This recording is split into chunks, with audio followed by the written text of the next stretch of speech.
Welcome back to the channel. Today we drift into a forgotten world, a time of crumbling Roman cities, isolated villages, and people struggling to survive in a land filled with uncertainty. What was life really like in Dark Age Britain? How did ordinary men, women, and children live when kingdoms rose and fell, and survival depended on the land? In this video we step into the daily lives, the hardships, the beliefs, and the resilience of those who lived through one of history's most mysterious eras. If you enjoy deep historical journeys like this, make sure to like the video, share it with others who love history, and subscribe to the channel for more immersive stories from the past. When Roman rule in Britain began to collapse in the early 5th century, the change did not happen overnight but unfolded gradually, like a slow fading of light. For nearly 4 centuries, Roman administration had shaped daily life across the island, bringing roads, towns, trade networks, taxation, and military protection. When imperial authority withdrew, these structures did not immediately vanish, but they began to weaken, fragment, and ultimately disappear. The legions that once guarded the frontiers were recalled to defend the collapsing Roman Empire elsewhere, leaving local communities increasingly responsible for their own security. Without Roman soldiers, fortified borders became vulnerable, and coastal areas faced growing threats from raiders. Administrative officials who once enforced law and collected taxes were no longer present, and the complex bureaucratic machinery that had connected Britain to the wider Roman world dissolved. In its place emerged uncertainty, regional leadership, and a return to more localized ways of life. The once busy Roman towns, which had served as centers of governance and commerce, slowly declined as trade networks faltered. Markets that depended on imported goods from continental Europe began to shrink, and artisans who specialized in producing Roman-style items found fewer customers. Public buildings, including bathhouses, forums, and administrative halls, fell into disrepair without organized maintenance. Roof tiles slipped, walls cracked, and stone structures that had symbolized Roman order gradually became ruins. Roads, once carefully maintained by Roman engineers, began to deteriorate. Without coordinated repairs, potholes widened, bridges weakened, and vegetation crept across paved surfaces. Travel became more difficult, and communities that had once been connected by reliable routes grew increasingly isolated. As long-distance trade declined, local production became essential. People relied more heavily on nearby farmland, forests, and rivers to meet their needs. Imported goods such as fine pottery, wine, and olive oil became rare luxuries, replaced by simpler, locally made alternatives. This shift did not necessarily mean that life stopped, but it transformed how people lived and interacted. Many families moved away from urban centers into rural settlements, where farming provided greater security. These small villages often consisted of wooden houses clustered near fields and water sources. Without central authority, leadership emerged at a local level. Former military officers, landowners, or influential figures stepped into roles as protectors and organizers. These leaders gathered followers, offering safety in exchange for loyalty. Over time, such arrangements contributed to the formation of small kingdoms, each with its own customs, alliances, and conflicts. The political landscape became fragmented, with power constantly shifting between competing groups. Communication between regions became slower and less reliable, reinforcing differences in language, culture, and tradition. The withdrawal of Roman authority also affected education and literacy. Under Roman rule, administrative needs had encouraged written communication, record-keeping, and the use of Latin. As centralized administration disappeared, fewer people required these skills. Literacy did not vanish entirely, but it became concentrated in religious communities and among certain elites. For ordinary people, oral tradition remained the primary way of preserving history and knowledge. Stories, laws, and genealogies were passed down through memory and recitation. This emphasis on oral culture shaped how communities understood their past and identity. Daily life became more closely tied to the rhythms of nature. Without imported supplies and large-scale distribution systems, survival depended heavily on successful harvests. Families worked together to cultivate crops, tend animals, and store food for winter. Seasonal cycles determined work patterns, celebrations, and social gatherings. The sense of uncertainty created by political instability encouraged communities to rely on cooperation and mutual support. Neighbors shared tools, labor, and resources, strengthening local bonds. At the same time, the lack of strong central protection meant that fear of raids or conflict was never far away. Coastal areas faced threats from seaborne attackers, while inland regions sometimes experienced disputes over land and resources. These dangers influenced settlement patterns, with some communities choosing defensible locations such as hilltops or areas near natural barriers. Despite these challenges, life did not simply collapse into chaos. People adapted creatively to changing circumstances. Roman buildings were sometimes repurposed, with stones reused in new constructions. Fields once organized under Roman estates were divided among smaller farming units. Cultural blending also occurred as different groups interacted. The population of Britain during this time included descendants of Romanized Britons as well as incoming groups, such as the Anglo-Saxons. Their interactions shaped language, customs, and social structures. Over generations, new identities formed, reflecting both continuity and change. Religious practices during this transitional period were equally complex. Christianity, introduced during Roman times, continued in some regions, especially in the West and among certain communities. At the same time, traditional beliefs associated with nature, spirits, and local deities remained influential. This mixture of religious traditions reflected the broader blending of cultures. Religious leaders, particularly monks and missionaries, played important roles in maintaining learning and providing spiritual guidance. Monastic communities sometimes became centers of stability, offering hospitality and preserving manuscripts. The concept of the Dark Ages often gives the impression of a time devoid of progress, but this characterization can be misleading. While fewer written records survive, archaeological evidence reveals ongoing activity, craftsmanship, and innovation.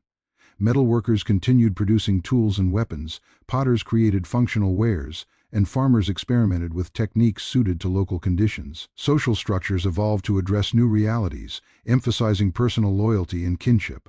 Families formed the foundation of society, and extended kin networks provided security and identity. The absence of large-scale governance meant that justice was often handled locally. Disputes were settled through negotiation, compensation, or community judgment. These systems were not uniform but varied from region to region. Over time, patterns of authority became more defined, with leaders consolidating power and establishing more stable kingdoms. The environment also influenced daily life. Forests covered large portions of the landscape, providing timber, fuel, and game. Rivers served as transportation routes and sources of food. The climate, particularly harsh winters or wet summers, could dramatically affect harvests. Communities developed strategies to cope with uncertainty, including storing surplus grain and maintaining diverse crops. Even though trade declined, it did not disappear entirely. Some coastal communities maintained limited connections with continental Europe, exchanging goods and ideas. These contacts contributed to cultural exchange and technological diffusion. The transformation of Britain after Roman withdrawal was therefore not simply a decline but a reorganization. Old systems faded but new ones emerged. People who lived during this period experienced both loss and opportunity. The disappearance of Roman order meant less stability, yet it also allowed for local autonomy and the development of distinct regional cultures.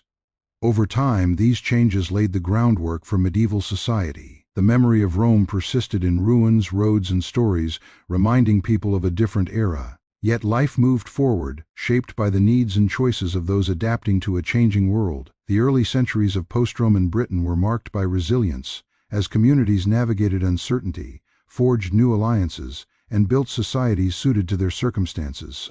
What might appear from a distance as darkness was, in reality, a complex period of transformation, filled with adaptation, survival, and the gradual emergence of a new historical landscape. Most people in Dark Age Britain lived far from the ruins of Roman towns, in small rural settlements that blended into the landscape. These communities were usually built near reliable sources of water such as rivers, streams, or springs, and surrounded by farmland that families depended on for survival. The houses themselves were simple structures, constructed with materials gathered from nearby forests and fields. Timber frames formed the skeleton of the buildings, while walls were often made using wattle and daub, a technique that involved weaving flexible branches together and covering them with a mixture of mud, clay, straw, and animal dung. When dried, this created a solid surface that helped block wind and rain. Roofs were typically thatched with reeds, straw, or grass, which provided insulation but required regular maintenance. In storms, thatch could be torn away, and villagers often worked together to repair damage quickly. Inside, these homes were usually composed of a single room, shared by parents, children, and sometimes extended family members. There were no separate bedrooms, and privacy was rare. The center of the home was the hearth, an open fire built directly on the ground. This fire served multiple purposes, providing warmth, light, and a place to cook food.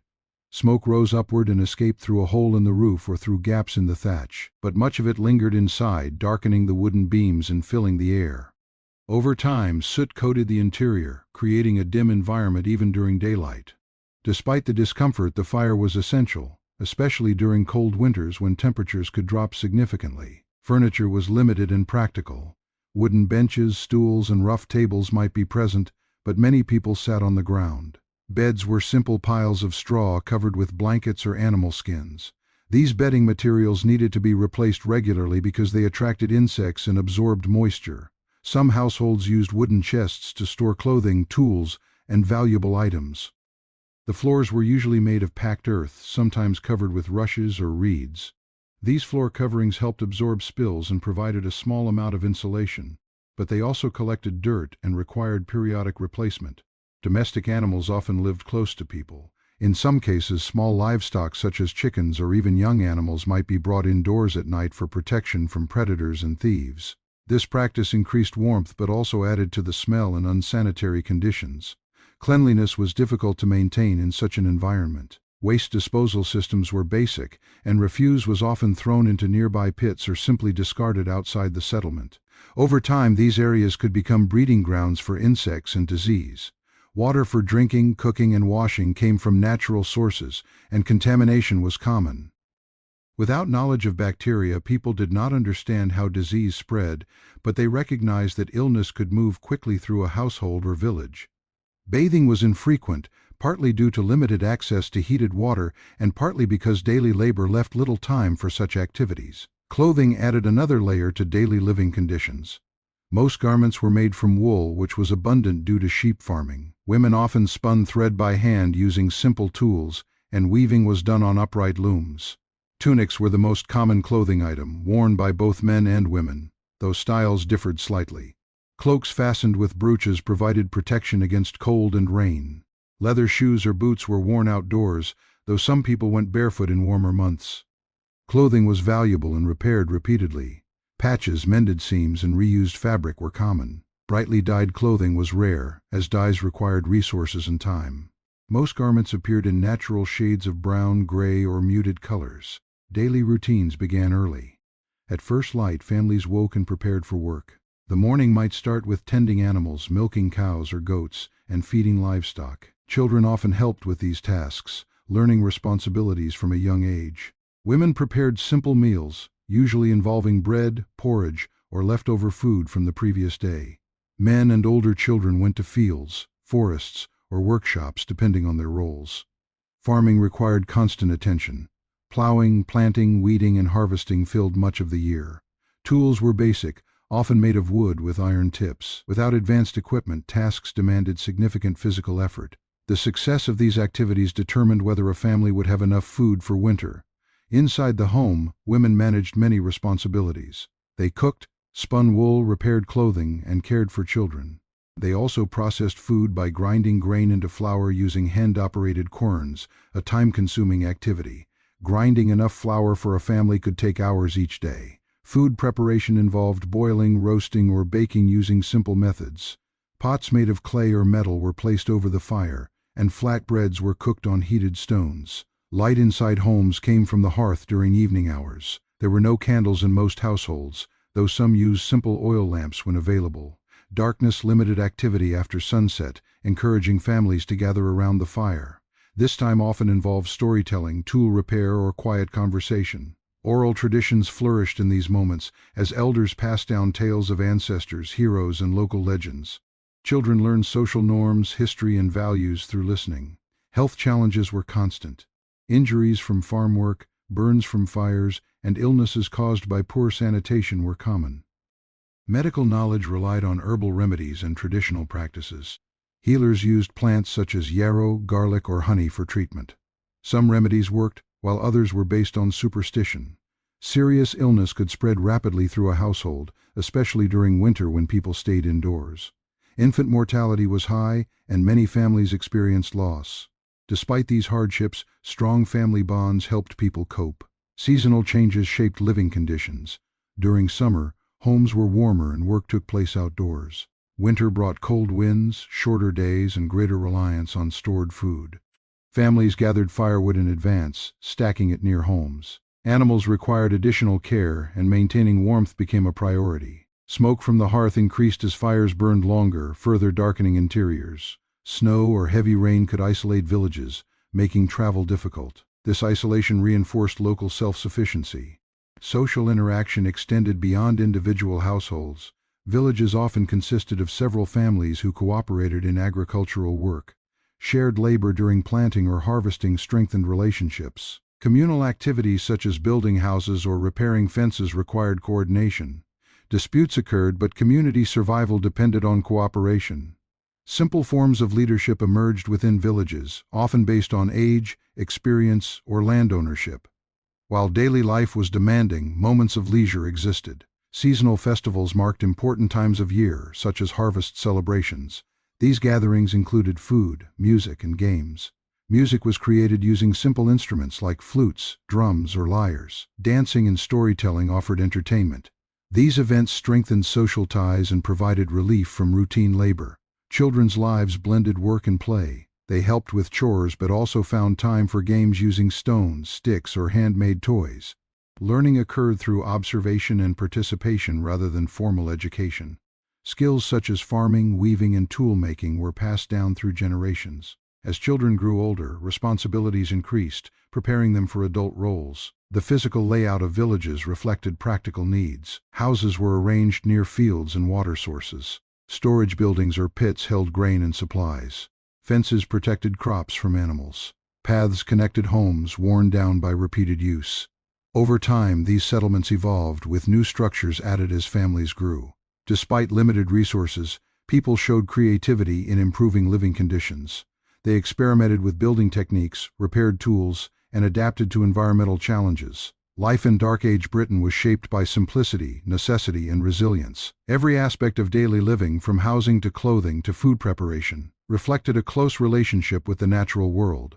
Comfort was limited, but survival was possible through cooperation and hard work. Communities relied on shared knowledge, practical skills, and mutual support. In this environment, ordinary people built lives defined not by luxury but by endurance and adaptation.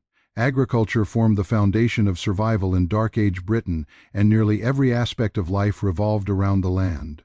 Most families depended on small plots that they cultivated themselves, using simple tools and traditional methods passed down through generations. The rhythm of the year was shaped by planting in spring, tending crops in summer, harvesting in autumn, and enduring the scarcity of winter. These cycles dictated when people worked, rested, celebrated, and worried.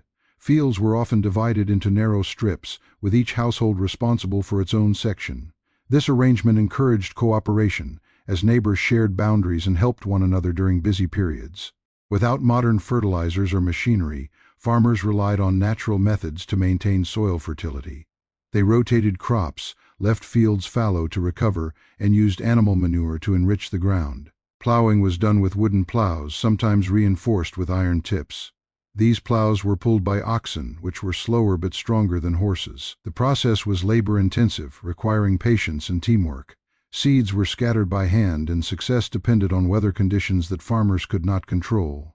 Barley, oats, and wheat were among the most common grains grown. Barley was particularly valued because it could tolerate poorer soils and cooler climates.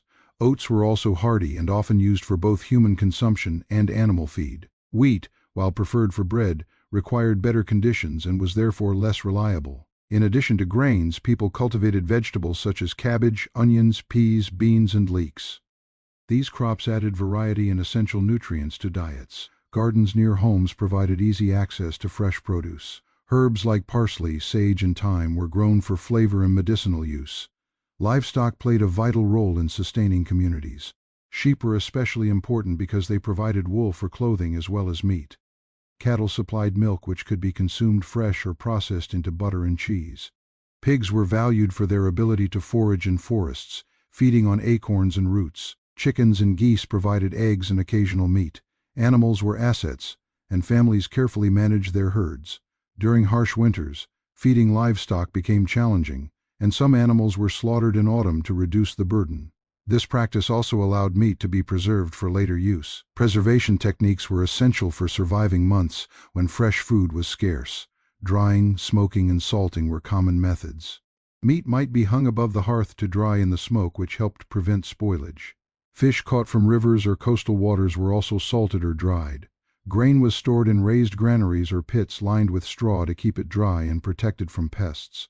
Even with these efforts, food could still spoil, and shortages were a constant fear. Bread formed a staple of daily meals. Grain was ground into flour using quern stones, which required repetitive manual labor. The resulting flour was coarse and often contained small fragments of husk. Bread was baked as flat loaves or cooked on hot stones. Porridge made from oats or barley was another common dish, especially for breakfast. Vegetables were boiled in simple stews, sometimes flavored with herbs. Meat, when available, was added sparingly. Dairy products supplemented diets, providing calories and nutrients. Butter and cheese could be stored longer than fresh milk, making them valuable during winter. Hunting offered additional food but was not always dependable. Deer, wild boar, rabbits, and birds were pursued when possible. Hunting required skill and time, and success varied. Fishing in rivers, lakes, and coastal waters provided a more consistent supplement. Simple nets, traps, and hooks were used. Shellfish collected from shorelines also contributed to diets in coastal regions. Seasonal availability influenced what people ate. In summer, fresh vegetables and herbs were plentiful. Autumn brought harvest abundance, while winter forced reliance on stored supplies. A poor harvest could lead to hunger, forcing families to ration food carefully. Weather played a decisive role in agricultural success. Heavy rains could flood fields while droughts damaged crops. Early frosts could destroy plants before harvest. Farmers watched the sky and relied on experience to judge planting times. Superstitions and rituals sometimes accompanied these decisions, reflecting attempts to influence unpredictable forces. Famine was a real danger. When crops failed across a region, communities struggled collectively. People might slaughter breeding animals, reducing future productivity. Some traveled to other areas seeking food, while others relied on support from wealthier households. Social bonds became critical during such crises. Sharing resources could mean survival, but scarcity also increased tension. Children and the elderly were particularly vulnerable. Food preparation required time and effort. Women and older children often spent hours grinding grain, tending fires, and cooking. Meals were simple and eaten communally. Utensils were limited, and people frequently shared bowls. Hands were commonly used instead of cutlery. Cooking methods were basic, involving boiling in pots, roasting over fire, or baking in simple ovens made from clay. Flavoring was limited, but herbs improved taste. Salt, when available, was highly valued for both seasoning and preservation. Trade existed on a small scale, allowing some exchange of food items. Coastal communities might trade fish for grain, while inland villages exchanged surplus produce. However, long-distance trade was rare, making local production essential. Diets therefore varied by region depending on available resources. Forested areas provided game and nuts, while fertile plains supported grain cultivation. Rivers offered fish and water for crops. The relationship between people and land was direct and immediate. Hard work did not guarantee success, but neglect ensured failure. Children learned agricultural skills early. They helped scare birds from fields, gather vegetables, and care for animals. These tasks taught responsibility and prepared them for adulthood. Seasonal labor required everyone's participation. Harvest time was especially busy, with families working from sunrise to sunset. Gathering crops before weather changed was crucial. Despite hardships, harvest season also brought relief and celebration. Communities sometimes held feasts to mark successful yields. Food also carried social meaning. Sharing meals strengthened relationships, while offering food to guests demonstrated hospitality. Even in scarcity, people valued generosity. Religious beliefs sometimes influenced food practices, with certain days dedicated to fasting or feasting. Monastic communities occasionally distributed food to the needy, providing limited support. Nutrition varied widely. While diets based on grains and vegetables could sustain life, deficiencies occurred. Limited access to fresh fruits in winter reduced vitamin intake. Illness and fatigue were common. Physical labor required energy, making adequate food essential. Malnutrition weakened resistance to disease, creating cycles of hardship. Storage methods aimed to extend supplies. Grain stored in dry conditions could last months, but pests such as rodents posed threats. Families guarded their stores carefully. Smokehouses and drying racks preserved meat and fish. Fermentation created foods like ale made from barley. Ale was widely consumed because water sources were not always safe. It provided calories and was often weaker than modern alcoholic drinks. Brewing was usually done at home, adding another task to daily life. Tools used in farming were simple but effective. Sickles cut grain during harvest. Hoes cleared weeds. Wooden rakes gathered hay. Blacksmiths, when available, repaired metal parts. Tools were valuable possessions, maintained carefully. Broken equipment could delay work and risk crop loss. Cooperation sometimes extended to sharing tools among neighbors. The agricultural system required patience, endurance, and adaptability. People observed natural signs such as bird behavior or plant growth to predict weather. Knowledge accumulated through experience rather than written instruction. Each generation learned from the previous one, preserving practical wisdom. Survival depended not only on effort but also on resilience in the face of uncertainty. Food, farming, and daily survival were inseparable. The success of crops determined health, stability, and population growth. In years of abundance, communities grew stronger. In years of scarcity, they struggled. Yet through persistence, careful management, and cooperation, people maintained their livelihoods. Life was demanding, but the land provided enough for those who worked it with dedication and skill. Dark Age Britain was shaped by fragmentation and competition, and political power was rarely centralized for long. After the withdrawal of Roman administration, no single authority controlled the island, and instead a patchwork of small kingdoms emerged. These kingdoms were often built around tribal identities, family alliances, or the influence of a powerful leader. Boundaries between territories were not fixed in the modern sense, but shifted frequently as rulers gained or lost power. Rivers, forests, and hills sometimes served as natural borders, yet these could change hands after battles or negotiated agreements. In such an environment, conflict became a recurring feature of life, not always constant warfare, but an underlying reality that influenced decisions, settlement patterns, and social relationships. Leadership in these small kingdoms depended heavily on personal loyalty. A ruler's authority rested not only on land ownership but also on the support of warriors who pledged allegiance in exchange for protection, gifts, and status. These warriors formed the core of a leader's power. They trained in the use of weapons such as spears, swords, and shields, and they were expected to defend their lord's territory or participate in raids. Warfare was often seasonal, with campaigns conducted during warmer months when travel and supply were easier. Battles were usually small compared to later medieval conflicts, involving groups of warriors rather than massive armies. However, even small-scale clashes could have serious consequences for villages caught in their path. Raids were one of the most common forms of conflict. Instead of large confrontations, groups of fighters might attack neighboring settlements to seize livestock, grain, or other resources. These raids could happen quickly and without warning, making defense difficult. Villagers sometimes built simple protective measures, such as wooden fences, or chose locations that were easier to defend, but many remained vulnerable. The fear of raids influenced daily life, encouraging communities to remain alert and to maintain strong ties with local leaders who could offer protection. Warriors were highly valued in society. Their skill in combat earned them respect, and successful fighters could gain wealth through plunder or rewards from their lord. Weapons were both practical tools and symbols of status. A well-crafted sword, for example, indicated prestige and might be passed down through generations. Shields were often made of wood covered with leather, while helmets, when available, provided additional protection. Armor was limited and typically reserved for wealthier individuals. Most warriors relied on mobility and teamwork rather than heavy protection. Training for combat was informal but continuous. Young men learned from experienced fighters, practicing with wooden weapons or participating in hunts that developed strength and coordination. Loyalty to a leader was reinforced through feasts and gift-giving. A ruler might reward followers with food, jewelry, or land, strengthening bonds and encouraging continued support. This system created a network of obligations that held kingdoms together, though it also meant that loyalty could shift if a leader failed to provide protection or rewards. Diplomacy played an important role alongside warfare. Marriages between ruling families created alliances and reduced the likelihood of conflict. Negotiations over land, tribute, or shared interests were common.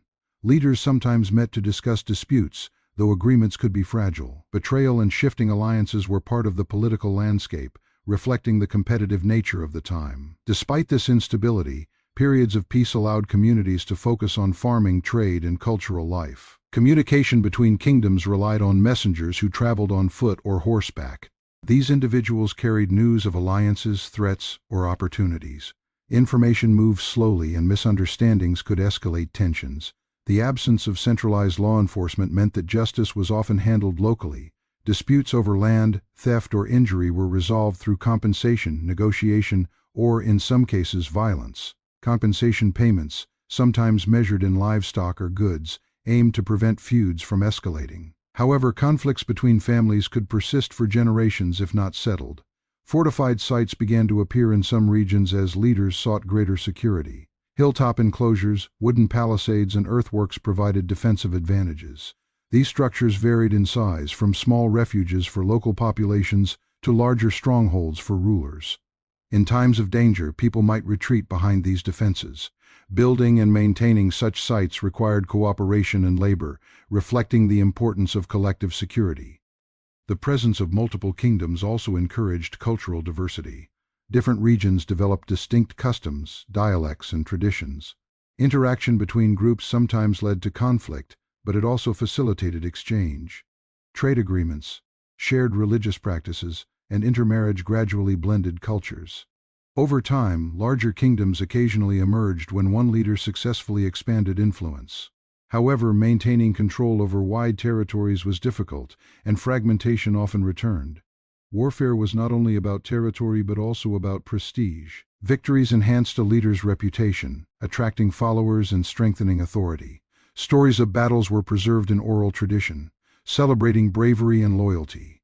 These narratives reinforced social values and inspired future generations. At the same time, the cost of conflict could be severe. Loss of life reduced the workforce, and destruction of crops or livestock threatened survival.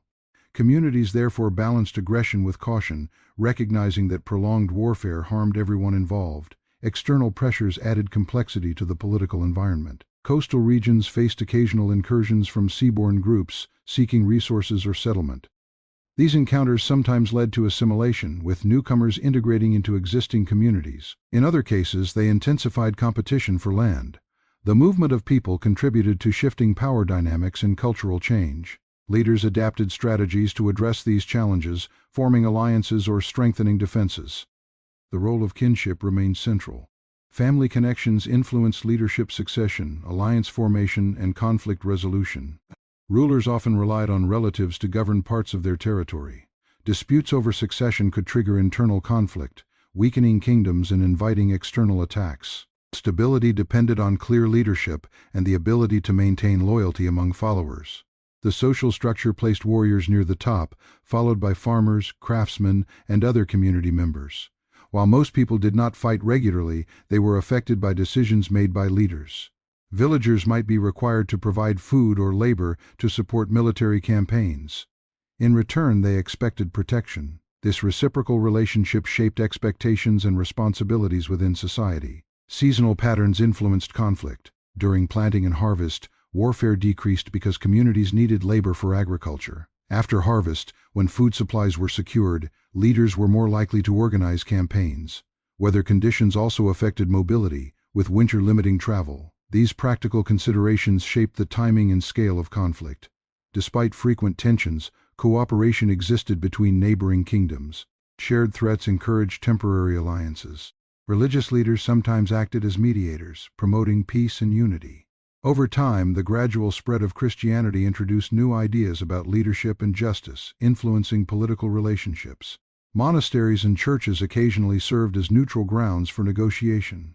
The political landscape of Dark Age Britain was therefore fluid and dynamic. Conflict and cooperation existed side by side, shaping communities and identities. Leaders relied on personal bonds, warriors upheld authority, and ordinary people adapted to shifting circumstances. The absence of centralized power created uncertainty, but it also allowed local traditions and leadership styles to develop.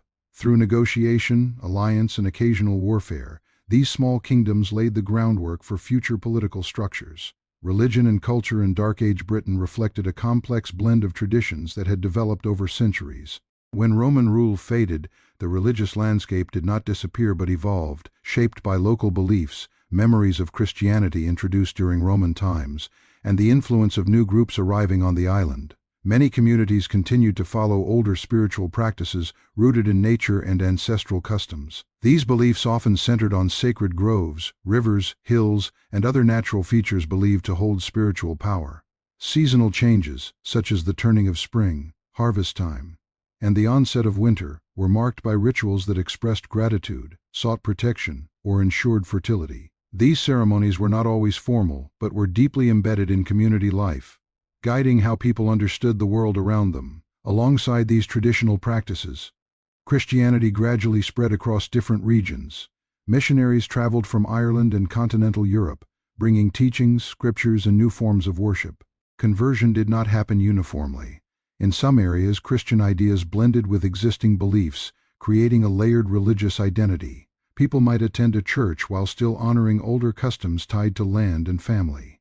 This blending allowed traditions to coexist rather than abruptly replacing one another. Churches were often simple wooden structures, built by local communities. They served not only as places of worship but also as gathering points for meetings and social interaction. Religious leaders, such as priests and monks, gained respect for their knowledge and spiritual authority. They offered guidance, settled disputes, and provided education in limited forms. Monasteries became particularly important cultural centers. These communities of monks lived according to religious rules that emphasized prayer, study, and work. Monasteries were often located in remote areas, where monks cultivated land and supported themselves through farming. Within these settings, literacy survived and even grew. Monks copied religious texts by hand, preserving knowledge that might otherwise have been lost. The act of copying manuscripts required patience and skill. Parchment made from animal skins was prepared carefully, and ink was produced from natural materials. Some manuscripts were decorated with intricate designs, reflecting artistic expression as well as devotion. These centers also welcomed travelers, offering shelter and food. In a fragmented society, monasteries provided stability and continuity. Cultural life extended beyond religion. Oral storytelling played a central role in preserving history, values, and entertainment. Stories of heroes, battles, and legendary rulers were passed down from one generation to another. These tales were not fixed but evolved as storytellers adapted them to audiences. Through storytelling, communities reinforced shared identity and moral lessons. Elders often served as custodians of these traditions, and gatherings around fires provided opportunities for narration. Music accompanied many social occasions. Instruments such as lyres, harps, flutes, and simple drums were used to create rhythm and melody. Songs celebrated victories, commemorated ancestors, or marked seasonal festivals. Music and dance strengthened bonds within communities, offering moments of joy amid daily labor. Festivals marked important points in the agricultural year. Harvest celebrations expressed gratitude for successful crops, while winter gatherings offered relief during the coldest months. These events included shared meals, games, and rituals. Participation reinforced unity and cooperation. Craftsmanship reflected cultural expression as well. Artisans produced jewelry, tools, and decorative objects. Metalworkers created brooches, buckles, and ornaments using bronze, silver, or occasionally gold. Designs often featured geometric patterns or animal motifs. These items served both practical and symbolic purposes, indicating status or affiliation. Weaving and embroidery allowed women to add decorative elements to clothing. Patterns varied by region, contributing to local identity. Language also evolved during this period. Different groups spoke variations of early English, Celtic languages, and remnants of Latin. Interaction between communities led to borrowing of words and expressions. Oral communication dominated, but the spread of Christianity introduced written Latin in religious contexts. Over time, this linguistic diversity shaped the development of English. Education was limited but not absent. Monasteries sometimes taught reading and writing to those preparing for religious roles. Children in villages learned through observation and participation in daily tasks. Skills such as farming, weaving, and tool-making were transmitted informally. Knowledge of seasons, weather, and animal behavior was essential for survival. Religious teachings added moral instruction, emphasizing charity, humility, and community responsibility. Burial practices reflected beliefs about life and death. Some communities buried the dead with personal items, suggesting belief in an afterlife. Others adopted Christian customs, emphasizing simpler graves. Burial grounds became sacred spaces, visited by families and used for remembrance. These practices reinforced connections between past and present. Women played significant roles in cultural life. They maintained traditions within households, passed down stories, and contributed to artistic crafts. Some women held positions of influence, particularly in religious communities. Abbesses led certain monasteries, overseeing spiritual and administrative matters. This involvement allowed women to shape cultural development. Trade and travel, though limited, contributed to cultural exchange. Visitors brought new ideas, tools, and religious influences. Coastal communities maintained occasional contact with continental Europe. These interactions introduced artistic styles, technologies, and theological debates. Even small exchanges had lasting effects. Community gatherings provided opportunities for cooperation and decision-making. Village meetings addressed disputes, organized labor, and planned celebrations. Participation fostered a sense of belonging. Social hierarchy existed, but shared challenges encouraged collaboration. Hospitality was valued, and guests were offered food and shelter. This practice strengthened alliances and goodwill. Religion influenced moral codes. Concepts of justice, charity, and responsibility were shaped by both traditional and Christian teachings. Helping the poor, supporting neighbors, and honoring agreements were emphasized. Religious festivals added structure to the year, marking time alongside agricultural cycles. Pilgrimages, though less common, occurred when individuals traveled to holy sites seeking blessings or healing. Art and symbolism appeared in everyday objects. Carved wooden items, decorated pottery, and patterned textiles reflected creativity. These expressions were not purely aesthetic but carried meaning. Symbols of animals or plants might represent strength, fertility, or protection. Cultural identity developed through shared symbols and practices. The coexistence of different beliefs sometimes led to tension, but it also encouraged adaptation. Religious leaders often sought compromise, incorporating familiar customs into Christian practice. This approach eased conversion and preserved continuity. Over time, Christian influence grew stronger, yet older traditions left lasting marks. Cultural life in Dark Age Britain was therefore dynamic and resilient. Communities balanced tradition and change, preserving identity while adopting new ideas. Religion provided spiritual guidance, monasteries safeguarded knowledge, and storytelling maintained memory. Music, craft, and festivals enriched daily existence. Despite hardships, people created meaningful cultural lives, shaping values and traditions that would influence later generations. Life in Dark Age Britain required resilience in every sense of the word. Communities that survived did so not because conditions were easy, but because people adapted constantly to uncertainty. After the structures of Roman administration faded, ordinary individuals faced a world where stability depended on local cooperation, practical knowledge, and persistence. Over time, this resilience shaped new social systems that gradually replaced the old order. Families became the core of society, providing emotional support, labor, and continuity. Extended kinship networks connected households, creating webs of mutual obligation. When one family struggled, others might share food, lend tools, or assist with labor. These relationships were essential in a world without centralized welfare or organized relief. Through cooperation, communities reduced risk and increased their chances of survival. Adaptation also occurred in settlement patterns. Villages shifted locations when land became exhausted or threats increased. People selected areas with fertile soil, access to water, and defensible terrain. Over generations, these settlements grew more permanent, with improved building techniques and better organization of space. Paths developed into established routes, linking communities for trade and communication. Small markets sometimes emerged, where farmers exchanged surplus goods. Although trade remained limited compared to Roman times, these exchanges encouraged specialization. Some individuals focused on crafting tools, weaving cloth, or working metal, providing services that supported agricultural life. Environmental awareness played a major role in resilience. Farmers learned to read signs in nature, adjusting planting times according to weather patterns. They experimented with crop rotation and diversified their fields to reduce the impact of failure. Forests were managed carefully for timber and fuel. Hunting and gathering supplemented diets when harvests were poor. Knowledge of edible plants, medicinal herbs, and seasonal cycles was passed down through generations. This accumulated wisdom allowed communities to respond to changing conditions. Social structures gradually became more organized. Leaders who demonstrated fairness and strength gained loyalty. Over time, some rulers consolidated power, creating larger kingdoms that provided greater stability. These emerging political units improved coordination for defense and resource management. Tribute systems developed, where communities contributed goods in exchange for protection. While this placed demands on villagers, it also reduced vulnerability to raids. The growth of authority did not eliminate local autonomy, but created a layered system of governance. Justice mechanisms evolved as well. Compensation for wrongdoing helped prevent cycles of revenge.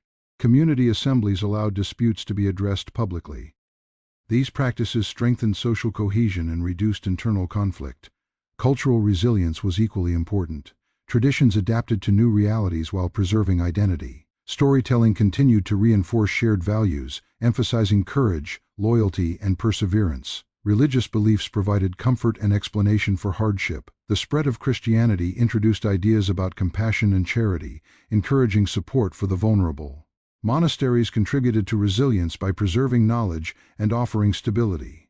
They acted as centers of learning, agriculture, and hospitality. Travelers found shelter there, and local communities sometimes relied on monastic aid during difficult times. The presence of these institutions fostered continuity across generations. Technological adaptation, though gradual, also contributed to progress. Improvements in tools increased efficiency in farming and crafting. Iron tools became more common, replacing older wooden or stone versions. Better plows allowed deeper cultivation of soil. Innovations in weaving produced stronger textiles. These changes, while modest, improved living conditions incrementally. Population growth reflected increasing stability. As food production improved and communities strengthened, more children survived into adulthood. Expanding populations required new land, leading to clearing of forests and establishment of additional villages. This expansion encouraged further cooperation and organization. Trade slowly expanded as well. Coastal and river routes facilitated exchange of goods and ideas. Contacts with neighboring regions introduced new techniques and cultural influences.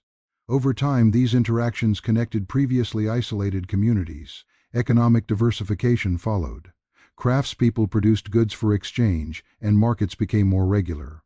Although still simple, these developments marked a shift toward more complex societies. Education, though limited, benefited from monastic influence. Literacy spread slowly among religious communities and some elites. Written records began to appear more frequently, documenting laws, land ownership, and religious teachings. This development improved administration and continuity. Cultural identity strengthened as kingdoms developed symbols, traditions, and shared histories. Leaders promoted unity through ceremonies, alliances, and shared religious practices. The blending of different groups created new cultural forms. Language evolved, combining elements from various traditions. This process shaped the foundations of later English society. Resilience also appeared in responses to external threats. Communities built fortifications, trained warriors, and formed alliances. These measures reduced vulnerability and encouraged cooperation. Over time, larger kingdoms coordinated defense more effectively. The gradual emergence of stronger political structures reduced constant conflict. Peace allowed agriculture and trade to flourish. With improved stability, towns began to reappear. These early towns served as centers for markets, administration, and craft production. Their growth marked a transition from purely rural life to more diverse economies. Religious institutions expanded within these towns, further promoting literacy and organization. Cultural achievements increased as well. Art, metalwork, and manuscript production became more sophisticated. These developments reflected confidence and resources. Despite continuing challenges, society moved toward greater complexity. The legacy of this resilience shaped medieval Britain. The institutions, cultural practices, and political systems that emerged during this period laid foundations for future growth. Communities that once struggled in isolation gradually formed interconnected networks. Trade routes expanded, laws became more formalized, and leadership structures strengthened. The memory of hardship influenced values, emphasizing cooperation, loyalty, and endurance. Dark Age Britain was therefore not merely a time of decline but a period of transformation. Through adaptation and perseverance, people rebuilt society in new forms. Their resilience allowed them to overcome uncertainty and create foundations for future generations. As centuries passed, the transformations that began in Dark Age Britain gradually shaped a new social and economic landscape, and what once appeared fragmented slowly moved toward greater cohesion.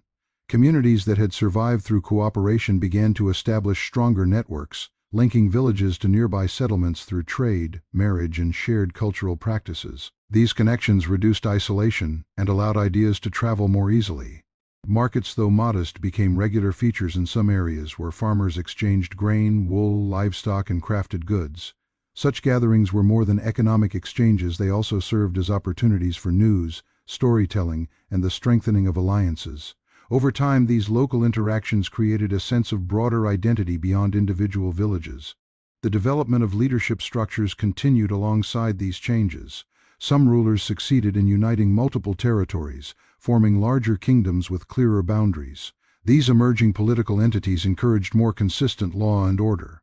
Leaders established systems for collecting tribute, organizing defense, and managing disputes. Although authority remained personal and dependent on loyalty, the idea of structured governance became more common. Communities benefited from reduced internal conflict and improved security, allowing them to invest more effort into agriculture, craft production, and trade. As stability increased, agricultural practices improved further. Farmers experimented with better field organization, and shared labor became more coordinated. The use of open field systems in some regions allowed land to be divided among families while maintaining collective planning. This arrangement helped ensure that resources were distributed fairly and that fields were rotated effectively. Increased productivity supported population growth, which in turn led to the clearing of new land. Forests were gradually cut back to create additional farmland and settlements. This expansion reshaped the landscape, replacing dense woodland with patchworks of fields, pastures, and villages. The growth of population also encouraged specialization. Not everyone needed to focus solely on farming.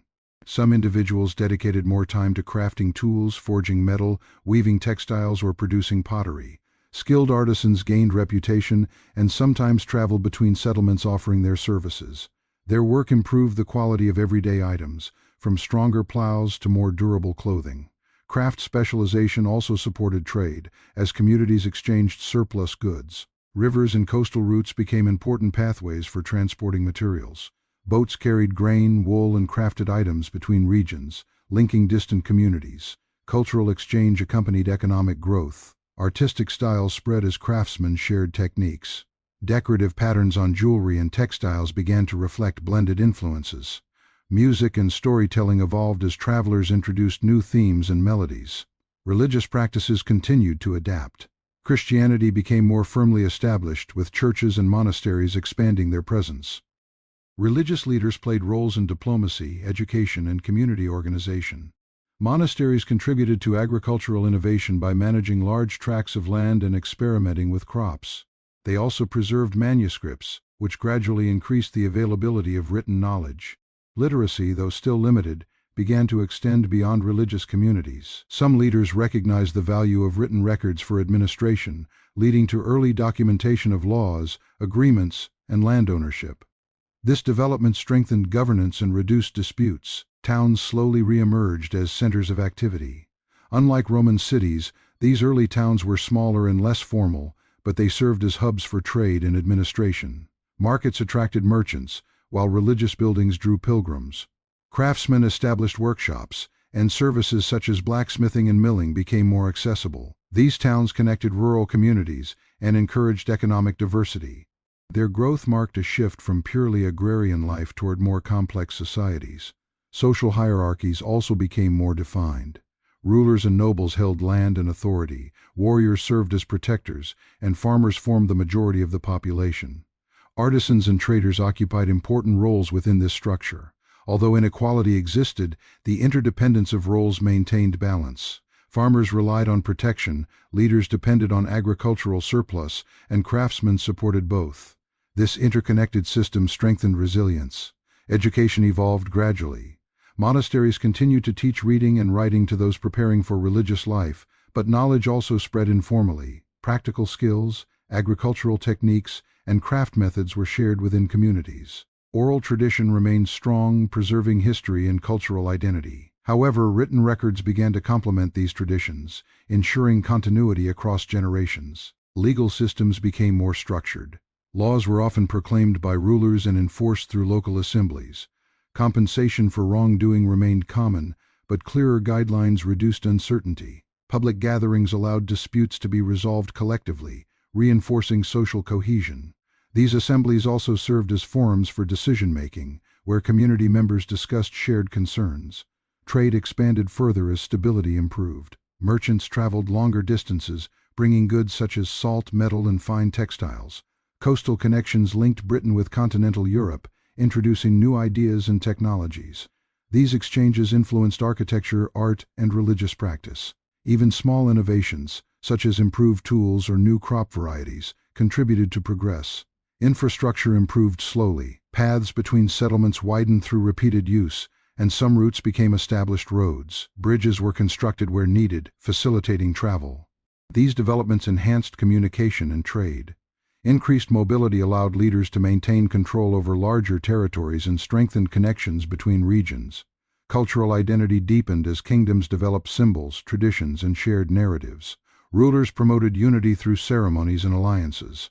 Festivals became more elaborate, incorporating both religious and seasonal elements.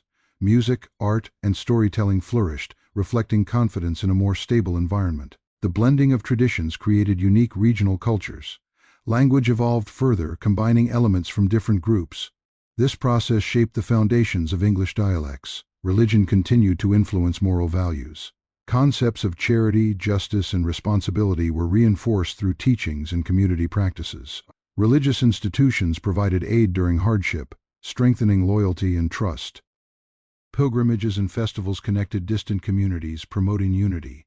Environmental management improved as communities recognized the need for sustainability. Crop rotation, pasture management, and woodland preservation became more organized. These practices supported long-term productivity. Knowledge of weather patterns and seasonal cycles guided planning. Communities learned from past failures, adapting strategies to reduce risk. Population growth encouraged further expansion.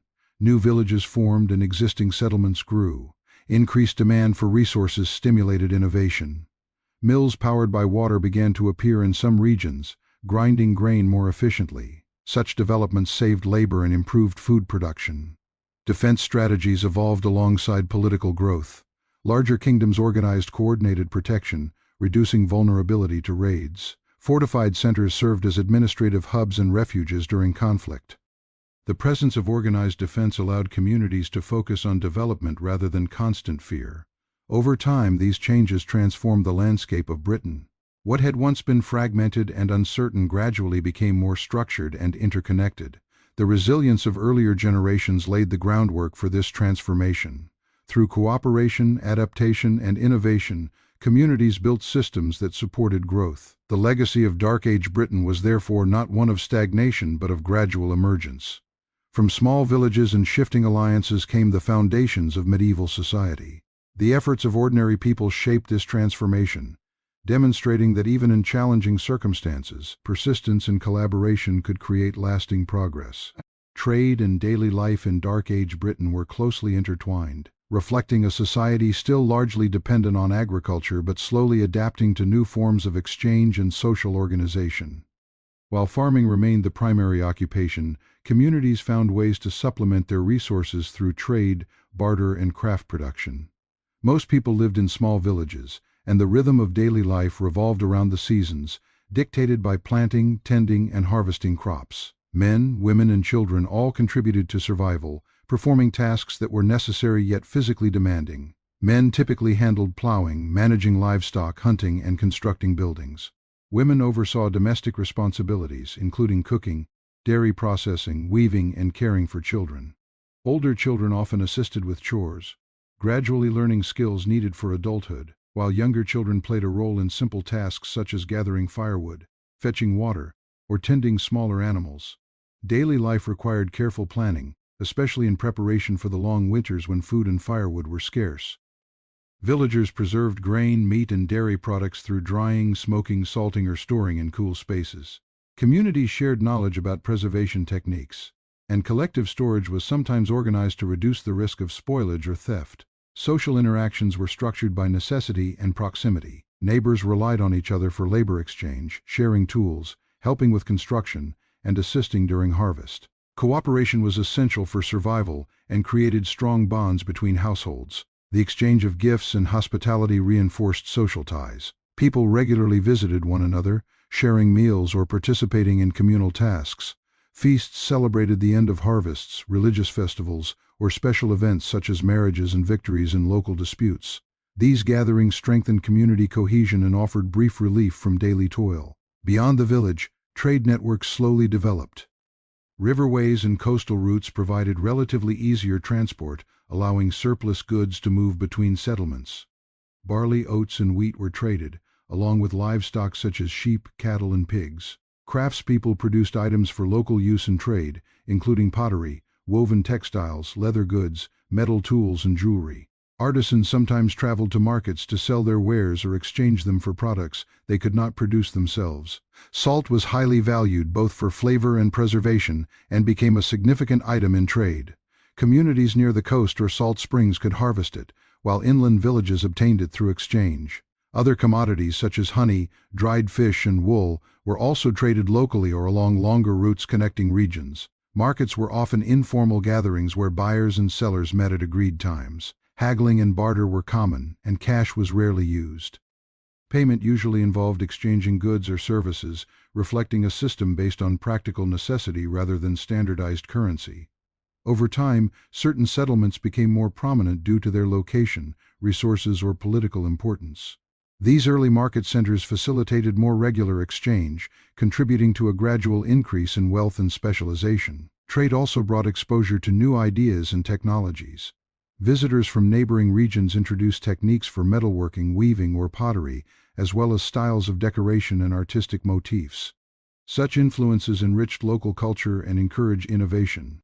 Daily routines were shaped by the need to balance agricultural work, craft production, and preparation for winter. Sunrise often marked the beginning of labor, with children helping adults gather water, feed animals, or collect firewood. Adults labored in fields, tended livestock, or worked in workshops. Meals were simple and consumed quickly, usually consisting of porridge, bread, vegetables, and occasionally meat or dairy. Water and weak ale were common beverages, while herbs and salt provided limited flavoring. Seasonal patterns dictated work intensity. Spring and summer required planting and tending crops, while autumn brought the demanding harvest period. Winter provided relative rest from fieldwork but required careful management of stored supplies and firewood. Social life adjusted to these cycles, with communal gatherings often scheduled around less demanding periods. Religion intersected with daily life, influencing both work and culture. Rituals, prayers, and festivals marked key agricultural moments, seeking divine favor for crops, livestock, and protection from illness or misfortune. Monasteries often acted as centers of learning, hospitality, and economic organization, maintaining connections with villages and larger trade networks. Literacy, while limited, was concentrated in religious institutions, but oral tradition preserved history, laws, and cultural narratives among the general population. Crafts were a significant part of daily life and trade. Blacksmiths repaired tools and weapons, producing items essential for survival and defense. Weavers created textiles from wool and flax, providing clothing and trade goods. Potters produced durable vessels for storage and cooking. Artisans often decorated their products, demonstrating skill and reflecting cultural values. Such items could serve practical, aesthetic, and symbolic purposes simultaneously. Communities relied on local resources for sustenance and production. Forests supplied timber, firewood, and forage for pigs. Rivers provided fish and facilitated transport. Meadows offered grazing land, while hills and wetlands contributed materials such as reeds or clay. Knowledge of the environment was crucial, passed down through generations to ensure efficient and sustainable use. Trade allowed communities to overcome some limitations of local resources. For example, inland villages might obtain salt, fish, or coastal goods in exchange for grain or livestock. Surplus production encouraged this exchange, creating interdependence between communities. Security was a constant consideration. Villages needed to defend themselves against raiders or rival groups, influencing settlement placement and daily routines. Fortified sites, natural defenses, and organized militia were common. Defense responsibilities fell largely to men of fighting age, but all members contributed through preparation, vigilance, and support. Social hierarchy shaped trade and daily life. Leaders and their families held land and authority, collecting tribute or managing disputes. Warriors gained prestige through loyalty and skill. Farmers provided sustenance and artisans supplied essential goods. This interdependence maintained social order while reflecting the practical realities of survival. Festivals and religious observances punctuated daily life, offering opportunities for communal celebration. These events reinforced social bonds, expressed cultural identity, and allowed temporary respite from labor. Music, dance, and storytelling were central to these occasions, preserving history and values through oral tradition. Education was primarily practical. Children learned through participation in daily tasks, observing elders, and practicing skills essential to household and community survival. Literacy was largely confined to monasteries and religious instruction but complemented oral knowledge. This combination allowed for continuity of cultural practices, laws, and religious beliefs. Travel and communication were limited but important for trade, alliances, and cultural exchange. Messengers, traders, and pilgrims carried news and goods, linking otherwise isolated communities. Information moved slowly, but these connections gradually created a broader sense of identity and shared experience across regions. Overall, daily life and trade in Dark Age Britain were intertwined in a delicate balance of survival, cooperation, and gradual economic development. While agriculture dominated, craft production, barter, and early trade networks supplemented resources, strengthened communities, and encouraged cultural exchange.